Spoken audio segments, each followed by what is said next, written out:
Abrimos esse segundo bloco falando sobre a suspensão de reintegração de posse e multas em aluguel.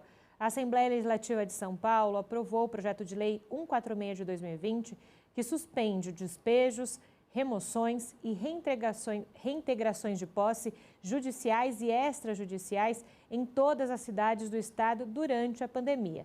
O texto prevê que a suspensão ainda valha por mais 3 meses após o fim das medidas de restrição para o combate da Covid-19. E sobre esse assunto a gente conversa agora com o advogado Ulisses Simões da Silva. Ele é especialista em Direito Civil. Bom dia, doutor Ulisses. Tudo bem com o senhor? Bem-vindo ao Jornal da Rede Alesp. Bom dia, Jolie. Obrigado pelo convite. É um prazer poder participar e discutir um tema tão relevante. Fico à disposição para esclarecer quaisquer dúvidas. E o texto, que eu falei agora do projeto de lei é de autoria da deputada Alessi Brandão, do PCdoB, dos deputados Maurici, do PT, e também do Dr. Jorge do Carmo, do PT. E o deputado Maurici esteve aqui ontem para falar justamente sobre esse PL. E ele fala do quanto esse PL é uma conquista social, em especial nesse momento de pandemia. Eu gostaria de começar a nossa conversa justamente falando sobre essa questão de conquista social nesse momento tão peculiar da nossa história. É verdade, Julie. O projeto de lei vai, inclusive, na esteira do julgamento que o STF recentemente iniciou e que, num sopesamento entre um direito privado à propriedade, ao direito ao recebimento de aluguéis, versus um direito fundamental à moradia e à preservação da saúde, principalmente de populações mais vulneráveis, acaba por privilegiar esses direitos fundamentais. Então, sob esse aspecto, de fato, o projeto tem bastante relevância. É evidente que pode sofrer algumas críticas, mas o intuito de preservação da moradia é realmente louvável. E agora falando dessa questão de termos jurídicos, doutor, aproveitando a sua especialidade, o STF também determinou recentemente a paralisação dessas medidas administrativas ou judiciais. O quanto é importante também a justiça voltar esse seu olhar para o social e entender que nesse momento não é fácil já passar por essa crise e também, muitas vezes, como o próprio deputado Maurici ontem disse, os abrigos não comportam as famílias, É verdade. E, sem dúvida, o judiciário tem o seu papel de observância à lei, mas também, principalmente, a Corte Constitucional, o STF, tem como uma das premissas, uma das metas, também fazer essa análise do ponto de vista social e do impacto que as decisões judiciais podem gerar, tanto em relação às questões públicas, mas principalmente às questões sociais. Agora, falando do outro lado, doutor, quais leis, então, amparam esses proprietários de imóveis e locatários? Como é que funciona, então, esse outro lado? Em se tratando de locações residenciais, e este é o foco tanto do projeto de lei aprovado recentemente pela Alesp, como da decisão proferida pelo ministro Barroso, essas locações residenciais são reguladas pela Lei de Locações de 1991 e que, dentre outras disposições, prevê a possibilidade de despejo, em alguns casos, inclusive de forma liminar, sem a oitiva do locatário, nos casos de inadimplemento dos aluguéis. Já em relação às reintegrações de posse, o principal diploma que se aplica é o Código Civil. Em se tratando de imóveis financiados, aplica-se também a Lei de Alienação Fiduciária de 1997 e que igualmente prevê a possibilidade de o credor ou de o proprietário pedir a reintegração de posse no caso de não pagamento do preço ou descumprimento de alguma outra regra contratual. Esses são os diplomas que regem basicamente os direitos dos proprietários. E com relação à aplicação de multas, cobrança ou suspensão delas, como é que juridicamente isso funciona? né? Pode acontecer ou vai ser judicializado e lá na justiça, naquela determinada vara, se para essas questões. Como é que funciona esse trâmite burocrático?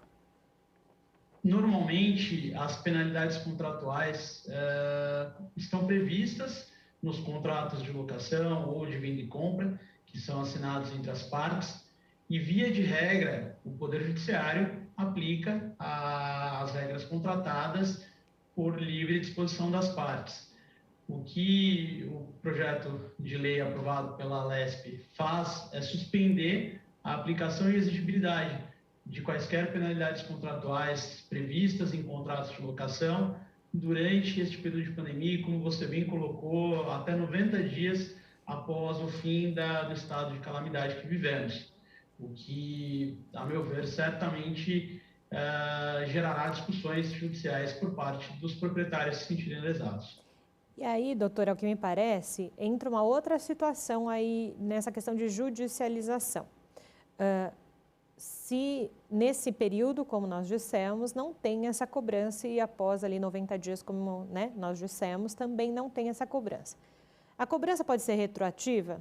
Esse proprietário, ele pode pedir, principalmente esses valores e afins, e logo depois desses 90 dias, que ainda o projeto de lei dispõe, pode acontecer a reintegração de posse no 91º dia, por exemplo? Olha, em relação à cobrança de penalidades, entendo que não, na medida em que a lei prevê a suspensão durante este período, de tal sorte não seria razoável sequer que houvesse a cobrança retroativa, porque isso, a rigor, seria pior para o locatário, para o ocupante, do que se os juros vigessem desde então. Então, até o texto aprovado deixa claro que durante a suspensão não haveria aplicação e não faria sentido aplicar depois.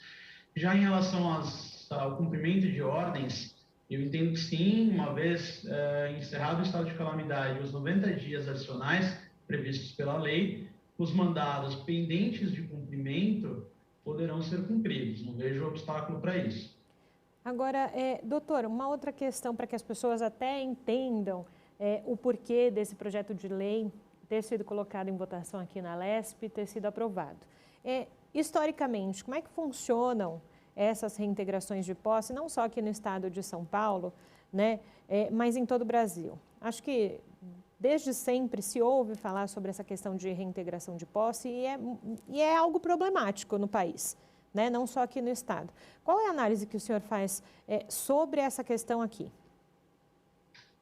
Sem dúvida, principalmente num país como o nosso, em que muitas pessoas ainda não têm acesso à moradia, e essa questão é realmente problemática. É certamente uma questão que ganhou contornos mais graves por conta da pandemia, que implicou inevitavelmente em redução de renda de muitas pessoas e atingiu, acho que de forma mais sensível, as populações ainda mais pobres e vulneráveis. Então, de fato, essa é uma problemática. As reintegrações de posse, em geral, como eu te disse, podem até ser ordenadas liminarmente, ou seja, sem a oitiva da parte contrária. Em alguns casos, as remoções ocorrem, inclusive, de forma administrativa, sem a necessidade de uma ordem judicial para isso. Então, de fato, a gente se depara muitas vezes com situações questionáveis do ponto de vista jurídico, ou, se não questionáveis, que de um ponto de vista social causam inequívoco impacto. Então, é uma questão problemática e acredito que mesmo após a pandemia continuará sendo. E nisso o contexto do projeto prioriza esse direito à moradia, acho que dá um fôlego principalmente para essas populações mais vulneráveis. E aproveitando esse gancho, doutor Ulisses, o direito à moradia. A gente sabe que essa questão de habitação, não só no estado de São Paulo, mas também em todo o país, é um tema muito latente e que ficou ainda mais preocupante nesse momento de pandemia, o senhor, sendo especialista em direito civil, falando sobre esse direito das pessoas a ter onde morar. Eu acho que a gente poderia ficar aqui por boas horas discutindo a respeito, mas tentando responder objetivamente a sua pergunta, imagino que o direito à moradia é um dos direitos básicos previstos na Constituição Federal, assim como o direito à saúde, que é uma das causas, inclusive, fundamentadoras do projeto de lei aprovado recentemente pela LESP, que é proteger as populações contra o vírus. Sabidamente, as populações mais vulneráveis tendem a não ter onde morar ou a morar em coabitações com muitas pessoas juntas. Então, eu acho que esse é realmente um problema social que a gente vive e que os nossos governantes certamente têm que ter um olhar para isso. O projeto de lei não resolve nem de perto essa situação e acredito que não seja nem o objetivo dele, mas é certamente uma sinalização de que talvez o poder público esteja olhando para essa questão. Justamente, né, o senhor falou, o projeto de lei ele já é um passo, né, com essa questão de moradias e nesse momento dessas pessoas e dessas famílias em situação de vulnerabilidade, mas na visão do senhor, então, pelo que eu entendi, é preciso mais políticas públicas efetivas com relação a isso, é isso? Certamente, e até falando especificamente sobre o projeto, ele prevê a suspensão, como a gente me disse no começo, o que nem de longe resolve a situação das pessoas, porque com o avanço das vacinas, imagino que o estado de calamidade que a gente vive não tende a perdurar por muito tempo, e então, como eu disse, talvez um respiro, talvez alguns meses de um pouco mais de tranquilidade, o que também vai ser objeto de discussão no judiciário, a gente não tem como fugir, mas e depois da pandemia, como que essas questões ficam? Então, certamente o poder público precisa olhar para essas questões. E essa interlocução, então, das entidades de classe com o legislativo, executivo e também com esses movimentos sociais, me parece ser o caminho para se tentar equalizar. A gente sabe que no curto prazo a gente não vai conseguir solucionar, mas pelo menos pensar em algo para diminuir essa questão. Sem dúvida. O diálogo, eu acho que tanto neste tema como em outros socialmente relevantes entre as iniciativas privadas e o poder público é fundamental. E sobre esse aspecto é que eu acho que concordo plenamente com o que você colocou e talvez um dos pontos que justamente falte é essa interlocução maior entre o público e o privado. E nós estamos falando dessa interlocução do público, do privado, enfim, se ter as esferas e camadas da sociedade conversando. E como que a justiça hoje trabalha essa questão? Digo, há um único pensamento com relação a essas questões sociais? A justiça ela precisa ter um outro tipo de olhar para essas pessoas que estão nesse momento, não só nesse momento, mas que passam por tantas dificuldades. Também é preciso ter um outro tipo de cultura no meio jurídico? Eu acredito que não diria que necessariamente uma mudança de cultura. Eu vejo o judiciário em relação aos demais poderes, ao executivo e ao legislativo, com uma preocupação expressiva em relação a isso. A gente vê exemplos de decisões, principalmente do Supremo Tribunal Federal, positivando esses direitos sociais antes mesmo de o legislador fazer o seu papel. Este exemplo que citei no começo da nossa conversa sobre a liminar do ministro Barroso suspendendo as integrações de posse, despejos no país inteiro, é um exemplo de como a Corte tem olhado para essas questões sociais. Então, eu imagino que, e por outro lado, o judiciário também, de alguma forma, está adstrito àquilo que é legislado. Então, acredito que, sim, a sociedade inteira, inclusive o Poder Judiciário, possa, talvez, implementar este olhar em relação às questões sociais, mas é papel importante do Executivo e do Legislativo promover as medidas que permitam, inclusive, que o Judiciário aplique essas disposições. Perfeito, doutor Ulisses, muito obrigada, viu, pela contribuição do senhor aqui ao Jornal da Rede Alesp. Um bom dia por aí. Obrigado, bom dia.